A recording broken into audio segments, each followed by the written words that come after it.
सीमांचल की सियासत और विकास की दिशा आज एक नया मोड़ लेने जा रही है।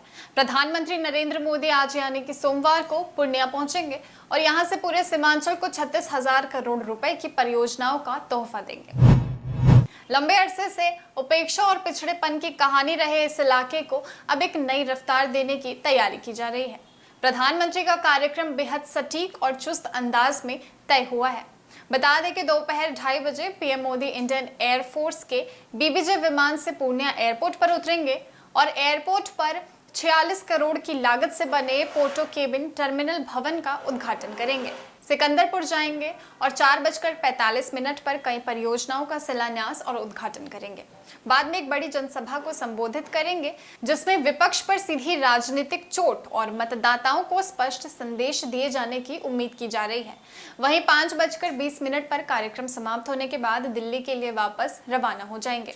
इस विकास पैकेज में एयरपोर्ट, रेल लाइन, बिजली परियोजना, एक्सप्रेसवे और मखाना बोर्ड जैसी योजनाएं शामिल हैं। ये महज ढांचागत विकास नहीं बल्कि सीमांचल को मुख्य धारा से जोड़ने और पिछड़ेपन की धारा को तोड़ने की कोशिश है। वहीं कटिहार, अररिया, किशनगंज और मधेपुरा जैसे जिले जो अब तक विकास की दौड़ में कहीं न कहीं पीछे रह गए थे, इस सौगात को ऐतिहासिक मान रहे हैं। साथ ही प्रधानमंत्री के आगमन को लेकर पूर्णिया सुरक्षा 96 में तब्दील हो गई है। 6,000 से ज्यादा पुलिस बल और मजिस्ट्रेट तैनात हैं और आसमान से जमीन तक हर तरफ निगरानी रखी जा रही है।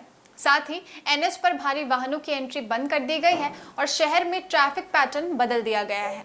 साथ ही ये दौरा केवल उद्घाटन और शिलान्यास तक सीमित नहीं रहेगा। ये असल में सीमांचल के लिए एक नई राजनीतिक पैगाम है।